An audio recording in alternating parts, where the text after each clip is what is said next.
Soul Ministry mempersembahkan seri pengajaran Prosperity God's Way Mindset dengan topik Sahabat Allah 1. Saya percaya pengajaran ini memberkati kita semua. Tuhan Yesus menyertai. Shalom semuanya. Nggak ngantuk ya, pada seger ya. Saya percaya hari Minggu adalah hari hari kegembiraan ya. Jadi kita datang ke gereja bukan ya gereja lagi, enggak. Tapi ada satu kegirangan. Tadi pagi saya bangun agak telat karena saya tidur jam 1-an. Tapi itu bukan excuse ya. Malah di perjalanan kalau jam 10 agak susah, jam 8 juga nggak ada bedanya ya. Kebaktian jam 8. Jadi kebaktian jam 10 sama jam 8, istri saya katakan seperti begini. Lu bisa bangun nggak lu bisa bangun nggak jam 8? Jadi kalau jam 8 saya mesti bangun jam 6. Saya bilang kalau saya bangun jam 6 sama jam 8 kayaknya nggak ada bedanya ya. Sama-sama sulit soalnya gitu loh. Jadi kalau dan saya katakan amin sama Tuhan. Tapi it's okay. Kenapa saya bilang it's okay? Kita di dalam Tuhan itu semakin sukacita ya. Saya yakin dari minggu ke minggu kita menerima sukacita demi sukacita. Minggu lalu kita belajar tentang yang namanya hati seorang hamba ya. Kalau kita mendengar hati seorang hamba aja, itu ada di sebelah kiri kalau misalnya saya bilang. Artinya kita ini diciptakan sama Tuhan dengan sisi yang stabil. Kalau kita menjadi hati seorang hamba, apa yang terjadi? Kita akan kadang-kadang si iblis akan masuk iman. Oh iya, jadi tipe kamu ini bisa dikerjain dalam tipe hamba. Saya mau kasih tahu, ada satu ilustrasi. Kalau seorang petinju dia bertinju, Mike Tyson, siapa yang kenal Mike Tyson? Mungkin udah tahu Mike Tyson ya, sekarang dia udah pensiun, udah tua. Tapi waktu zaman saya, Mike Tyson itu nomor 1. Jadi kalau kita ada pertandingan Mike Tyson, semua udah pegang Mike Tyson ini deh. Kenapa? Semua 1 menit 10 detik. Jadi sampai kalau saya ngomong agak sedikit mendunia ya, semua pada taruhan. Waktu SMA pada taruhan siapa. Dan taruhannya nggak 1:1. Jadi bisa 1:10. Jadi kalau yang pegang Mike Tyson, jadi kalau misalnya menang kasih 10.000, menangnya cuma 1.000. Jadi ya dong, kalau semua pada pegang Mike Tyson semua, nggak ada yang ini kan. Jadi ada orang yang megang lawannya, ya sudah deh, kalau saya pasang 1.000, saya dapat 10.000 gitu loh. Jadi masih ada oh ya sudah, ada kesempatan pegang sama. Tapi kebanyakan Mike Tyson menang terus. Karena Mike Tyson punya pukulan yang luar biasa ya. Ya kalau sekali pukul ada hooknya atau gimana kena ke orang itu pasti tumbang. Saya juga bingung. Jadi siapa yang udah nonton Mike Tyson? Kayaknya saya udah terlalu tua kali kalau Tyson ya. Tapi kalau misalnya ada yang nonton di YouTube, itu pukulannya pernah ada ngomong banteng dipukul, palanya banteng juga celeng jatuh. Banteng loh. Banteng itu binatang yang keras sekali, dipukul sama Mike Tyson, palanya bantengnya jatuh. Apalagi orang, pantesan orang sekali pukul jatuh. Nah, sama juga kalau kita dalam orang Kristen, kita kalau misal satu punya pukulan yang luar biasa, tapi pukulan itu cuma satu gerakan yang sama. Apa yang terjadi? Bisa menang nggak dalam bertanding? Belum tentu menang. Karena kenapa? Si musuh dia akan tahu pada waktu begini, oh saya bisa ngilang, dipukul lagi. Jadi kelihatan kita punya tekniknya. Jadi kalau kita punya satu pukulan yang powerful, tetapi kelihatan sama orang dan tidak berubah-ubah, apa yang terjadi? Oh pukulan seperti ini, saya gampang tinggal menghindar. Dan ini yang dilakukan oleh Holyfield dalam mengalahkan Mike Tyson. Holyfield dia tahu waktu dia sama Mike Tyson, kalau kena pukulan tersebut dia pasti jatuh. Apa yang terjadi? Holyfield dia mukul, Mike Tyson dipeluk. Waktu dia pukul, Mike Tyson dipeluk. Apa yang terjadi? Mike Tyson nggak bisa mukul. Apa yang terjadi? Mike Tyson ngapain? Bukan, dia gigit kupingnya Holyfield. Iya, karena waktu dipukul dia peluk. Saya nggak bisa mukul-mukul. Ketahuan tekniknya. Nah, sama juga dalam orang Kristen. Dalam orang Kristen, kalau kita selalu ke sebelah kiri, selalu yang hati seorang hamba, iblis akan masuk. Kita akan dikerjakan, akan digencet. Jadi ada kesaksian juga Andrew Wommack juga dulu dia punya hati seorang hamba luar biasa. Dan dia katakan seperti gini, saya akan lakukan apapun juga untuk Tuhan. Kalaupun saya harus mati. Jadi kalau misalnya Tuhan ngomong apa, saya akan lakukan. Waktu itu dia masih di gereja yang lama ya. Jadi ada seorang hamba Tuhan katakan bahwa kamu akan sakit. Dia katakan kamu akan sakit parah, dan sakitnya itu kamu sampai di rumah dan gak bisa ngapa-ngapain, dan ini adalah datangnya dari Tuhan. Dikatakan seperti itu. Dan ada nubuatannya 2-3 orang hamba Tuhan lagi yang dia bernubuat. Kalau kita dinubuatkan seorang hamba Tuhan biasanya langsung wah terjadi begitu. Apalagi 1, apalagi 2, ini bisa 3 orang ya bernubuat, wah pasti terjadi seperti itu. Apa yang terjadi? Andronik dia menerima, dia punya, karena dia mau taat saat itu seorang hamba. Waktu dikasih penyakit pun is okay, nggak ada masalah, saya akan terima. Apa yang terjadi? Hampir Andronik mati. Kenapa saya bilang mati? Dinubuatkan, Andronik menerima. Pada satu meeting, akhirnya ada satu hamba Tuhan besar lagi ngomong seperti gini, kamu akan sakit. Dan sakit itu benar-benar sampai kamu nggak bisa ngapa-ngapain. Tetapi itu bukan yang paling parah. Kamu akan menderita. Di dalam sakit itu kamu nggak diizinkan buka Alkitab. Langsung pas ngomong itu, langsung dia seperti ting. Wah, ini ada yang nggak bener nih. Penyakit saya mau terima, ketaatan segala macam, tetapi memang kalau si iblis selalu waktu ngerjain kita selalu overacting, kasar seperti itu. Waktu Andronik dia sudah menerima penyakit tersebut, tapi ditambahkan lagi bahwa kamu kayaknya 2 tahun, dalam 2 tahun sakit kamu ini kamu nggak boleh baca Alkitab.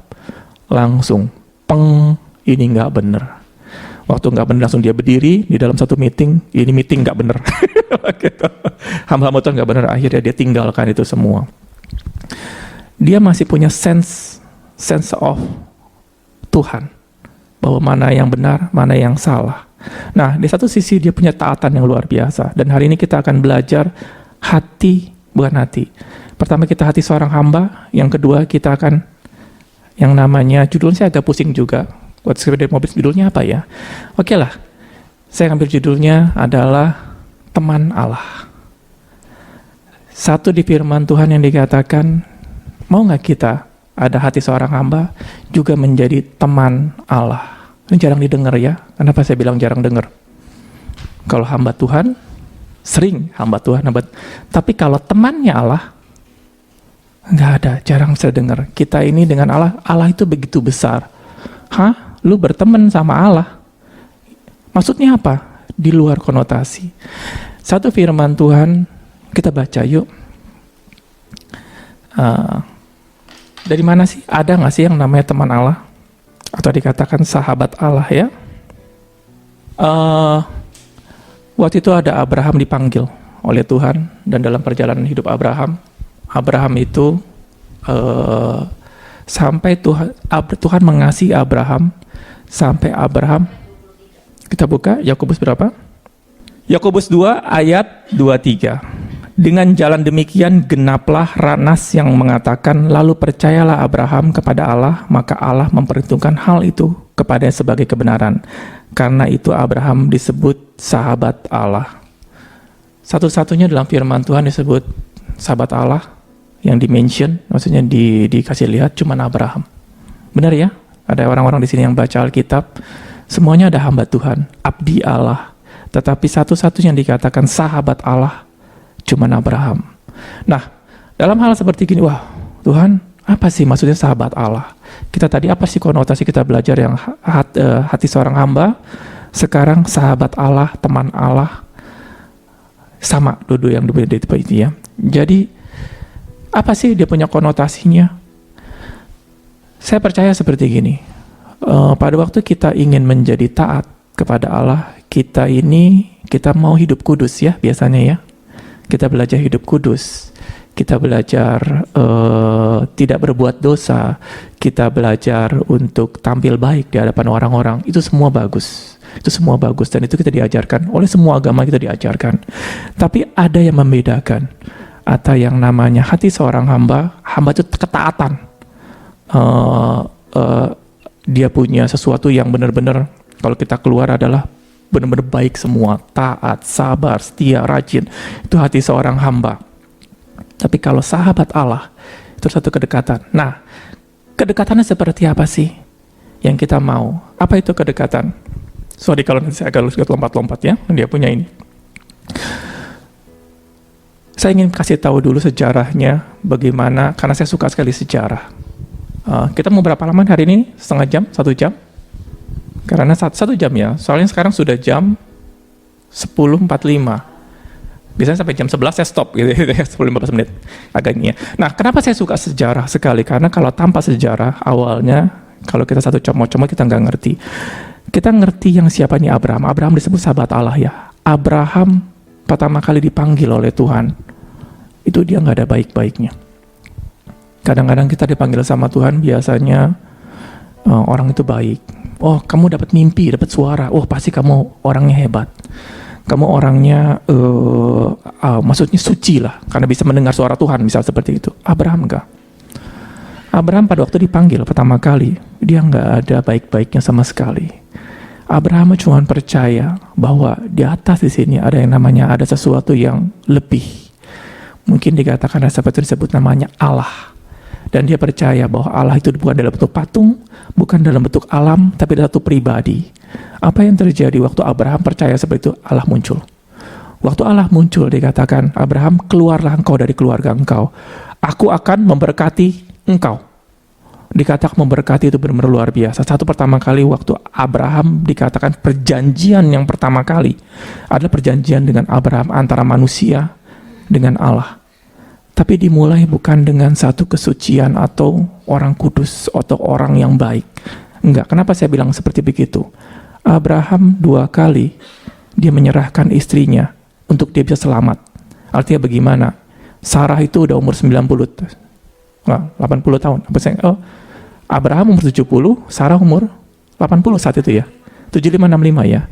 Berarti Abraham 75, Sarah umur 65. Siapa di sini kalau umur 65 wanita itu masih dikejar-kejar sama cowok? Ada kali ya, umur 65 saya masih lihat. Tapi kalau umur 80, ada nggak dikejar-kejar? Atau umur 90 masih dikejar-kejar sama cowok? Bingung ya? Saya ada satu juga menandu waktu dia baca seperti gini. Kalau saya pergi ke surga, yang pertama kali saya mau lihat apa? Saya mau lihat Sarah. Saya mau tahu Sarah kayak apa umur 90 tahun. Sampai orang kejar-kejar. Nah, waktu Abraham dikejar masuk dalam satu daerah, dia dikatakan mati deh gue. Istri gue cantik sekali katanya. Gue bisa mati gara-gara. Akhirnya dikatakan kepada Sarah, lu kalau ke orang-orang ngomong, lu tuh adik gue. Dan itu kejadian 2 kali. Dan bukan cuma ngomong, pada waktu istrinya mau diambil sama orang, dia katakan silahkan. Silahkan ambil, dia adik gua. Dan pada waktu nggak seperti itu lagi, waktu dia bilang silahkan, orang tersebut kasih hadiah. Ya udah nih, saya bayar 10 juta. Duit 10 jutanya diambil. Ini orang kurang ajar sekali ya.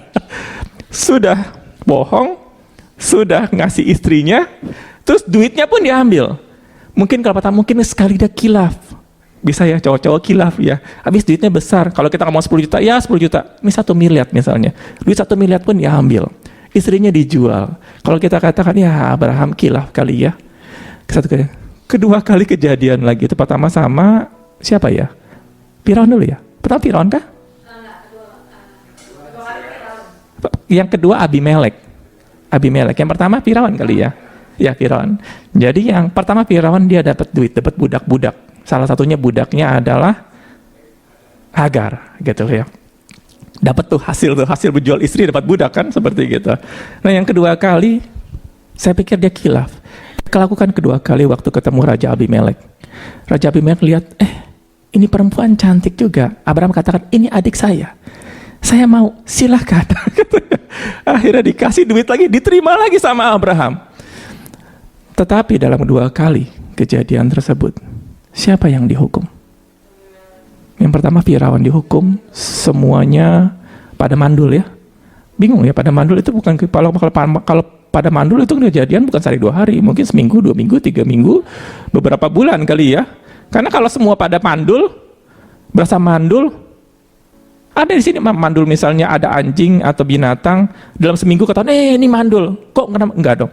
Biasanya kalau binatang-binatang pada mandul atau orang-orang pada ngalang-ngalahin sebulan, 2 bulan, 3 bulan, 4 bulan ketahuan. Kok nggak ada yang lahir begitu kan?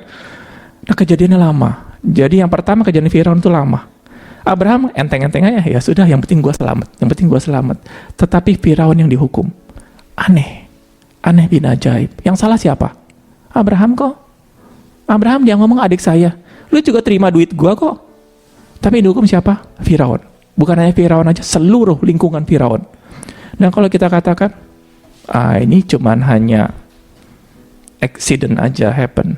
Jadi itu cuman hanya kejadian yang kebetulan saja. Kedua kali, waktu Abimelek mengambil Sarah tersebut, Tuhan kali ini muncul. Dikatakan, Abimelek, kamu harus mati malam ini juga. Hah? Dikatakan, kenapa gue mesti mati? Dalam mimpi datang Tuhan. Kita kalau dalam mimpi tiba-tiba ada Tuhan datang, kamu harus mati hari ini. Apa dikata? Ya silahkan Tuhan. Enggak lah ya, pasti syok ya. Langsung duduk mati deh gue di sini. Dikatakan, salah gue apa Tuhan? Gue harus mati. Kamu telah mengambil istri orang. Mungkin Abimelek juga banyak mengambil istri orang ya, karena dia raja. Nggak mungkin raja itu sempurna. Pasti kalau lihat perempuan diambil. Mungkin dia juga sudah terbiasa mengambil istri orang. Tetapi saat ini Tuhan katakan, kamu harus mati. Waktu kau bilang kamu harus mati, Abimelek mengatakan, salah gue apa? Gue harus mati. Kamu telah mengambil istri orang. Loh, gue nggak tahu kok istri orang, gitu loh. Dia ngomong, dia tuh ngomong adiknya. Apa yang terjadi Tuhan katakan, karena kamu tahu, kamu harus kembalikan istri tersebut. Waktu Abraham menyerahkan Sarah, siapa yang bela? Tuhan. Harusnya Tuhan bela nggak? Harusnya Tuhan nggak bela. Salah lu Abraham. Lu melakukan kesalahan, lu tanggung sendiri. Itu biasanya orang agamawi. Hati yang tadi yang ketaatan. Kamu ada dikatakan apa yang kamu tabur itu yang kamu tuai. Kalau kita selalu hidup di sini, kita akan jatuh. Kita mengerti yang namanya sekarang sahabat Allah. Apa itu sahabat Allah? Sahabat Allah itu kita tidak ada yang namanya berbarter. Tuhan mengasihi kita benar-benar pure karena Allah itu adalah kasih. Tuhan itu mengasihi Abraham dengan luar biasa. Walaupun Abraham melakukan kesalahan-kesalahan dalam hidup, Tuhan tetap mengasihi Abraham. Luar biasa. 2 kali kejadian seperti begitu. Tuhan selamatkan Abraham. Makanya ada firman katakan, di mana ada kesalahan bertambah-tambah, kasih karunia melimpah-limpah. Nah, saya ingin pelajari dulu. Ini kita nggak boleh mix antara dua. Yang ini yang waktu saya ajarkan, ini adalah yang namanya hati seorang hamba adalah hukum Taurat. Kenapa hukum Taurat? Ketaatan sama Tuhan. Itu kita perlukan. Makanya firman Tuhan katakan, di mana ada anak yang tidak dihajar ya gitu ya. Kalau kamu tidak pernah dihajar oleh bapaknya, kamu akan menjadi anak gampangan. Itu kita mengerti hati seorang hamba. Nah, yang kedua adalah sahabat Allah. Ini full grace. Kenapa saya bilang full grace? Kita mendapatkan pertolongan dari Tuhan, kebaikan dari Tuhan. Nggak ada sangkut pautnya dengan perbuatan kita. Nggak ada sangkut pautnya dengan kehidupan kita. Kalau ada orang yang datang kepada Tuhan, Tuhan, saya mau melayani Tuhan, tapi saya hidup masih bejat segala macam, makanya saya nggak mau melayani. Kamu hidup berbarter dengan Tuhan. Kamu hidup berbarter. Artinya pada waktu kita menghadap Tuhan, kita membersihkan dulu kehidupan kita, baru kita menghadap Tuhan. Hati-hati. Kita akan menjadi orang Farisi, kita jadi sombong. Kenapa? Saya hidup lebih baik daripada kamu. Kenapa saya ngomong seperti ini? Kita buka kitab Roma.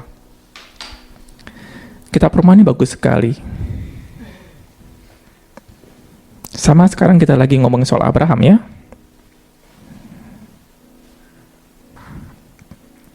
Roma 4 ayat 1. Kita ngomong soal Abraham dulu. Roma 4 ayat 1 dikatakan, perikopnya adalah Abraham dibenarkan karena iman. Ada lagi, kita mau ngomong tadi Abraham sebagai sahabat Allah, kita ingin tahu sikap Abraham itu apa. Jadi apakah yang kita katakan tentang Abraham, bapa leluhur jasmani kita? Sebab jikalau Abraham dibenarkan karena perbuatannya, maka ia beroleh dasar untuk bermegah, tetapi tidak di hadapan Allah. Sebab apakah yang dikatakan nas kitab suci? Lalu percayalah Abraham kepada Tuhan, dan Tuhan memperhitungkan hal itu kepada sebagai kebenaran. Sama kayak di kitab yang dia punya Yakobus tadi ya, ayatnya 2 kali. Kalau ada orang yang bekerja, upahnya tidak diperhitungkan sebagai hadiah, tetapi sebagai haknya. Benar ya, kalau kita bekerja dapat upah itu hak kita. Tetapi kalau ada orang yang tidak bekerja namun percaya kepada Dia yang membenarkan orang durhaka, imannya diperhitungkan menjadi kebenaran. Imannya Abraham apa? Imannya Abraham itu adalah bahwa dia percaya bahwa Allah membenarkan orang durhaka. Ini benar-benar berlawanan sekali dengan semua ajaran dunia. Semua. Kenapa? Orang percaya kalau kamu mau dekat sama Tuhan, kamu harus hidup suci. Kamu harus melayani, kamu harus melakukan semua pekerjaan-pekerjaan Tuhan. Kamu sudah komplit, baru Tuhan terima.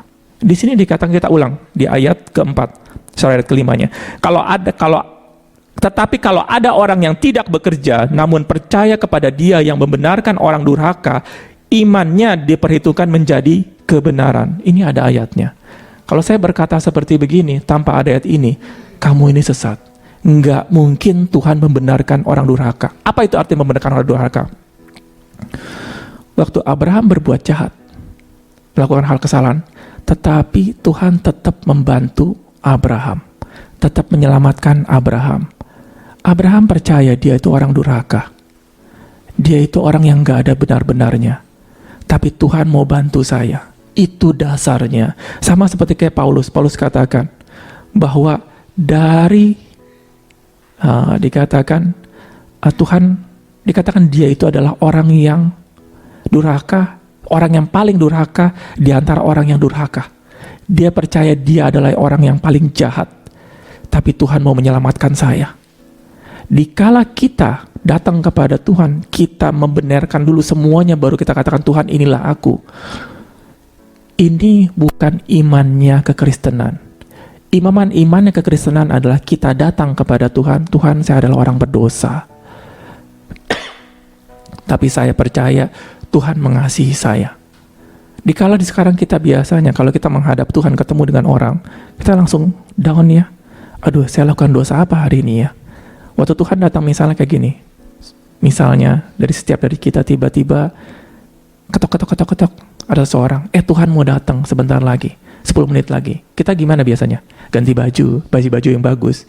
Kemarin ada tamu datang ke rumah saya belum mandi segala macam. Waktu dia datang, saya langsung mandi dulu, sisir dulu segala macam. Saya mempersiapkan diri. Waktu saya ketemu sama orang tersebut, tanpa saya mempersiapkan, dia biasanya gimana? Malu ya. Ada kemaluan luar biasa. Siapa dari sini waktu kita nanti kalau kita meninggal, kita menghadap Tuhan, aduh, saya belum bisa memberikan apa-apa sama Tuhan ya. Saya belum melayani, saya belum berikan perpuluhan, saya belum ini. Kayak ada ketakutan. Siapa yang punya perasaan? Apa cuma saya doang seperti itu? Ada kita down, ketemu Tuhan. Itu adalah hukum Taurat. Itu adalah si iblis yang masuk. Tetapi pada waktu kita menghadap Tuhan dan kita katakan, saya orang berdosa, saya orang durhaka, tapi Tuhan membenarkan itu begini loh. Membenarkan itu bukan mengasihi. Kenapa saya bilang itu bukan mengasihi?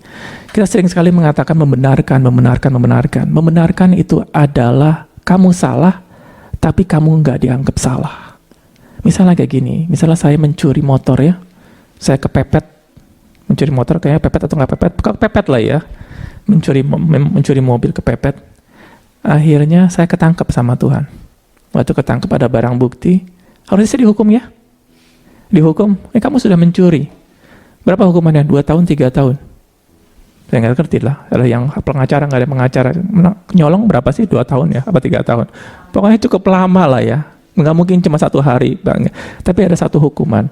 Tetapi waktu kita menyolong sesuatu, ketemu sama Tuhan, Tuhan katakan, kamu nggak nyolong.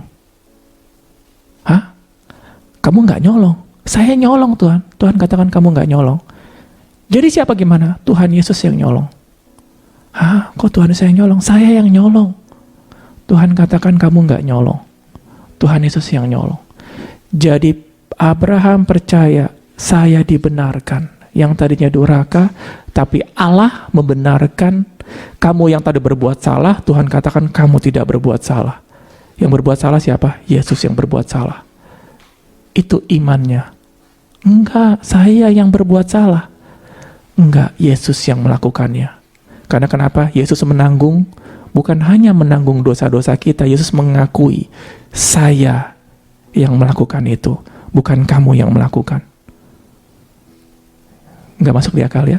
Seperti itu ya? Enggak, saya yang melakukan. Yesus cuma menanggung, ya dibayar sama dia. Enggak, Yesus sampai dikatakan Yesus menanggung semua malu kita. Yang ini dikatakan bahwa Allah membenarkan orang durhaka. Kita mesti percaya. Nah, jadi Allah membenarkan orang durhaka. Ini adalah fondasi grace. Kita harus mengakui dulu bahwa kita ini orang durhaka. Kalau kita mengatakan bahwa kita ini orang baik, kita nggak bisa menjadi sahabat Allah. Kenapa nggak bisa? Karena firman Tuhan katakan tidak ada seorang pun yang mencari Allah. Kalau kita menganggap hidup kita baik, waktu kita ketemu Tuhan, kita nggak bisa melihat Tuhan, kita nggak bisa menjadi sahabat Allah. Nah, kenapa saya ngomong seperti ini? Ini kita membebaskan kita dari semua dosa, membebaskan kita dari semua guilty. Waktu kita menghadap, maka ada firman katakan, baiklah kamu dengan berani menghadap tahta kasih karunia Allah. Kapan waktu menghadap? Dikatakan pada waktu kita memerlukan bantuan. Kalau waktu kita punya masalah sama Tuhan, kita harus berdoa dulu, kita harus berpuasa dulu bahwa Tuhan akan selamatkan kita. Itu bukan iman kekristenan. Iman kekristenan adalah kita orang berdosa, kita berdurhaka, tapi Tuhan Yesus yang menyelamatkan saya. Saya datang kepada Tuhan dengan membawa Tuhan Yesus. Kenapa saya katakan membawa Tuhan Yesus? Dia yang benar, saya yang salah. Apa yang terjadi waktu kita menghadap Tuhan dengan membawa persembahan? Nah, satu lagi. Waktu kita menghadap Tuhan, waktu kita menjadi sahabat Allah, kita nggak bisa dengan tidak membawa apapun. Artinya seperti ini, harus ada yang kita persembahkan sama Tuhan. Nggak bisa. Sekarang dari sini siapa yang, ya saya juga nggak pernah sih ketemu orang-orang besar ya. Nggak, bukan maksudnya nggak pernah ketemu presiden atau gimana, tapi saya pernah ketemu dengan orang-orang yang besar, tetapi orang yang lumayan kaya. Waktu saya ketemu, waktu saya bertamu, pasti saya bawa sesuatu. Mau entah itu ada buah-buahan atau apa, ada bawa bingkisan, biasa seperti itu ya.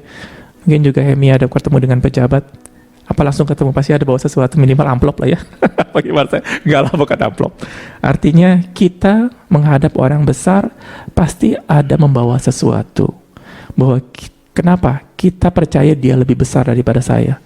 Makanya kita membawa sesuatu. Nah, sama juga dengan kepada Tuhan. Kita nggak bisa kepada Tuhan hanya kucuk-kucuk itu bahasa saya ya, dengan gak ada kelucuan, main datang, nggak bisa. Apa yang terjadi? Tuhan bisa sambar kita dengan petir. Karena kita nggak bisa menghadap Tuhan seperti itu. Nah, apa yang terjadi waktu tes? Waktu Musa ingin melihat Tuhan, Tuhan katakan kamu nggak bisa melihat aku. Nggak ada seorang manusia pun bisa menghadap Tuhan, dan maka dikatakan nggak ada seorang pun melihat aku bisa hidup. Ada firman seperti itu ya. Nggak ada seorang pun yang bisa melihat Allah tapi tetap hidup. Malaikatnya waktu melihat Allah dia mesti tutup. Tutupnya bukan dengan mata, tutup dengan wingnya dia. Tangan tutup, dia tutup lagi 2 kali. Nggak bisa melihat Allah, karena Allah itu begitu besar. Nah, tapi ada satu kita bisa melihat Allah, datang kepada Allah. Maka firman Tuhan katakan ada sebuah batu karang. Aku akan tempatkan kamu di belakang batu karang tersebut dan kamu akan bisa melihat Allah. Batu karang kita siapa? Tuhan Yesus. Waktu kita menghadap Allah, harus ada yang kita persembahkan di depan kita. Kalau kita mempersembahkan hidup kita di depan kita kepada Allah, kita mati. Tuhan akan sambar. Karena kenapa? Di dalam kita nggak ada yang benar-benar sama sekali. Kita mau berbuat sebagus apapun, di mata Tuhan adalah kamu buruk.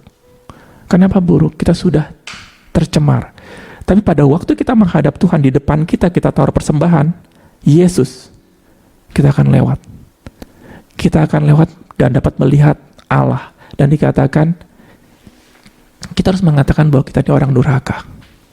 Kita nggak bisa menghadap Tuhan, kita katakan, saya ini orang baik. Saya ini orang nggak ada dosa-dosa. Saya dekat pelayanan, saya melakukan ini. Kita kasih yang baik-baik kita kepada Tuhan, kita persembahkan. Hancur. Kenapa hancur? Setiap perbuatan kita nggak ada baik-baik di hadapan Tuhan. Tapi pada waktu kita datang, Yesuslah yang menanggung hidup saya. Pada waktu saya berbuat baik pun, Yesus yang melakukan dalam hidup saya.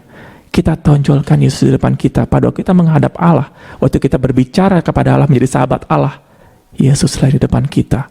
Itu yang dikatakan menjadi sahabat Allah. Nah, apa hubungannya? Abraham kan di zaman dulu nggak ada Yesus. Abraham adalah gambaran yang sebenarnya bagaimana kita berteman dengan Allah. Terkadang waktu kita mau berteman dengan Allah, karena ajaran agamawi, karena ajaran-ajaran yang gak benar, kita diberikan yang namanya peraturan-peraturan sebelum kita ketemu sama Tuhan. Kamu harus ada jenjang dulu sama Tuhan. Kenapa jenjangnya? Jenjangnya kamu harus, ya biasanya kalau dulu ada di agama-agama yang lain, yang bisa bertemu adalah orang yang di atas. yaitu pendetanya. Kamu orang-orang nggak bisa ketemu sama Tuhan karena kamu belum cukup rohani, belum cukup rendah, dan kamu nggak bisa menjadi sahabat Allah. Kamu bolehnya ada menjadi jemaat di bawah yang cuma dengar dari jauh aja. Enggak, adalah keinginan Tuhan adalah semua kita menjadi sahabat Allah. Di mana ada ayatnya? Waktu Pantekosta. Kayaknya Yesaya dulu yang bernubuat ya, bahwa nanti di zaman akhir aku akan mencurahkan rohku. Bagaimana cara mencurahkan rohku? Apa tanda-tandanya? Dan di mata Tuhan semua nanti budak-budak akan bernubuat. Budak-budak dapat bermimpi, dapat mimpi, di Joel. Nanti aku akan curahkan. Kita bukakan ayatnya yuk, biar agak bagus sedikit. Joel berapa? 2 ayat 28 ya. Ini bagus sekali. Ini janji Tuhan. Ini adalah hari Tuhan. Kemudian daripada itu akan terjadi bahwa aku akan mencurahkan rohku ke atas semua manusia. Ini janjinya Tuhan kepada Abraham sebenarnya. Bahwa dia akan menjadikan berkat. Kalau kita mengatakan berkat itu, oh ya Tuhan akan berkati saya karena saya dapat uang, dapat mobil. Bagi Tuhan kecil sekali. Nggak ada artinya itu semua. Itu berkata-kata itu sampah. Tetapi pada Tuhan janjikan itu yang the best. Kenapa the best? Roh Dia. Bahwa aku akan mencurahkan rohku ke atas semua manusia. Semua, katakan semua lagi, kita ulang, ke atas semua manusia. Maka anak-anakmu laki-laki dan perempuan akan bernubuat. Orang-orangmu yang tua akan mendapat mimpi, teruna-terunamu akan mendapatkan penglihatan-penglihatan. Juga ke atas hamba-hambamu laki-laki dan perempuan akan kucurahkan rohku pada hari-hari itu. Ini waktu Tuhan ngomong seperti begini. Mungkin kalau sekarang katakan biasa. Waktu zaman itu nggak biasa. Kenapa saya bilang nggak biasa? Orang yang bernubuat biasanya para nabi. Nabi itu orang elit. Biasanya kalau di orang agama Hindu biasanya Brahmana ya, nggak boleh ada yang lain. Memang benar, waktu zaman dulu pun yang bernubuat biasanya nabi. Yang bisa orang Allah ngomong terus kita sampaikan biasanya para nabi. Waktu Raja Saul dia bisa bernubuat atau kepenuhan roh, dia katakan apakah Saul ini termasuk golongan nabi? Kayaknya cuma hanya golongan nabi doang yang bisa bernubuat. Tapi di sini dikatakan semua manusia, anak-anakmu dan semua akan bernubuat. Itu luar biasa. Satu dikatakan nggak mungkin. Ini cuma golongan elit aja, para nabi. Kamu nggak bisa bernubuat. Dan dikatakan orang-orang tua akan mendapatkan mimpi. Mimpi adalah penglihatan. Penglihatan juga hanya dicurahkan untuk segelintir orang. Segelintir orang yang bisa dikatakan orang-orang the best. Makanya orang-orang yang mendapatkan penglihatan, misalnya Yusuf yang suaminya Maria, dikatakan dia orang baik, yang tulus dan kudus. Yang penglihatan Daniel, nabi-nabi, orang-orang kudus semuanya. Dan di sini dikatakan orang-orang tua semua akan mendapatkan mimpi penglihatan. Dan teruna-teruna anak-anak yang muda ya. Anak-anak muda akan mendapatkan penglihatan-penglihatan juga. Mimpi sama penglihatan, saya juga mungkin bisa katakan. Dan yang satu lagi, ke atas hamba-hamba laki-laki atau budak-budak. Ini di luar nalar. Biasanya budak-budak itu adalah bukan second ya, masih adalah kelas yang terakhir yang nggak dianggap.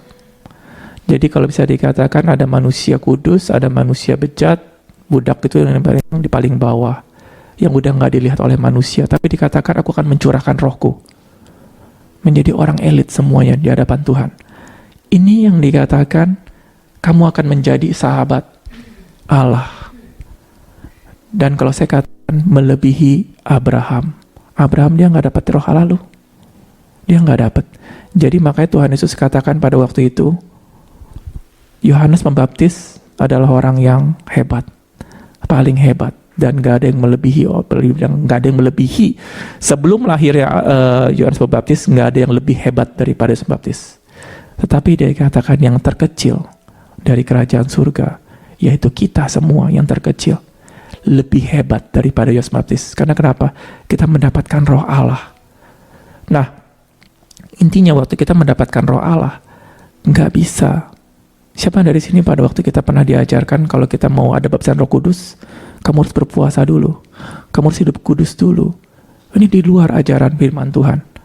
Di firman Tuhan pada waktu kita menerima roh Allah, kita harus mengakui bahwa kita ini orang durhaka.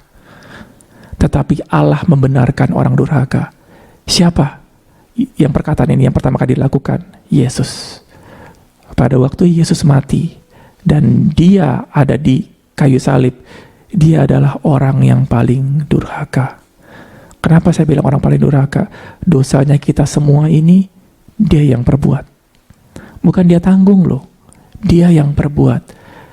Kata-kata membenarkan waktu kamu melakukan kesalahan besar dalam hidup kamu. Waktu Yesus katakan, aku tanggung dosa itu. Saya yang berbuat. Kamu bukan gak berbuat. Itu luar biasa. Dan dikatakan, Yesus adalah orang yang paling durhaka. Dan waktu Yesus mati masuk dikatakan 3 hari, saya juga nggak tahu ya. Tapi dia masuk ke dalam alam maut. Dan saya percaya juga dan neraka waktu Yesus menanggung semua dosa-dosa kita dan menjalani hukuman. Memang firman Tuhan 3 hari, tapi saya nggak tahu bagi Tuhan 1 hari adalah 1000 tahun. Saya juga nggak tahu berapa lama Tuhan di sana. Tuhan Yesus selalu berharap sama Tuhan bahwa saya orang durhaka, tapi Allah membenarkan saya. Ini imannya Yesus. Maka Yesus bangkit pertama kali. Bukan Allah yang membangkitkan Yesus dengan tiba-tiba, ya udahlah, saya maafkan kamu karena kamu anak saya, maka saya bangkitkan. Enggak. Kalau Yesus dibangkitkan seperti itu, iblis akan datang. Yesus diampuni, saya gimana? Kalau dikatakan, apa hubungannya? Maksudnya Tuhan katakan, suka-suka gua dong, ini kan anak gua. Mau gua ampunin gimana? Allah nggak bisa seperti itu. Adalah hukum. Adalah hakim yang adil. Waktu Yesus diangkat, bukan karena kolusi, nepotisme. Karena dia anak gua, makanya gua kasih keringanan. Enggak. Yesus harus, kalau saya mau ajarkan sedikit ya, Yesus ada Yesus itu ada bukan kesempatan, ada chance untuk gak bisa balik lagi. Karena kenapa dia dihukum? Maksudnya apa? Dia adalah orang yang paling berdosa loh, dan masuk neraka. Tuhan gak bisa ampuni Yesus. Kenapa? Kalau Tuhan ampuni Yesus, Allah ampuni Yesus, iblis bagaimana? Yang paling berdosa adalah Tuhan Yesus, karena nanggung dosa-dosa kita. Iblis bagaimana? Iblis juga berdosa. Berarti gue juga diampunin dong. Kalau Yesus diampunin neraka, gue juga diampunin. Nggak bisa. Yesus pada neraka dia katakan, ini imannya Yesus. Aku orang paling berdosa, tapi saya percaya Allah membenarkan saya. Yesus bangkit, iblis nggak bisa bangkit. Iblis nggak bisa mengatakan itu, bahwa gue orang durhaka, tapi Allah membenarkan gue. Iblis nggak bisa punya iman seperti itu. Iblis pada waktu di neraka dia katakan, Allah, engkau nggak benar. Kenapa engkau hukum aku? Gua ini nggak salah. Walaupun iblis berbuat salah, dia ngaku dia nggak salah loh. Makanya pada orang-orang yang waktu masuk neraka, firman Tuhan katakan dia akan tetap mengumpat Allah. Allah itu nggak benar. Si Anu harusnya gua nggak masuk neraka. Tetap ada satu kemarahan yang luar biasa kepada Allah. Karena kenapa? Dia merasa hidup dia benar. Tapi Yesus dia percaya hidup dia orang paling durhaka. Dan dia percaya bahwa Allah membenarkan gua orang durhaka. Yesus diangkat. Dan kita, waktu percaya sama Yesus, kita adalah orang durhaka.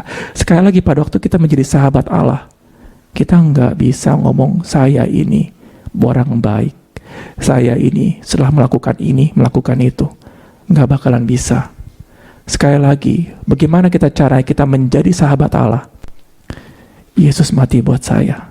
Saya ini orang berdusta. Saya adalah orang berdosa. Saya ini nggak ada apa-apanya. Walaupun saya telah melakukan segala sesuatu, itu bukan saya, tapi Yesus di dalam aku. Kita naikkan Yesus seperti itu. Nah, sekali lagi, dasarnya kita menjadi sahabat Allah adalah kita percaya kita orang durhaka. Tapi Allah tetap membenarkan kita karena Yesus.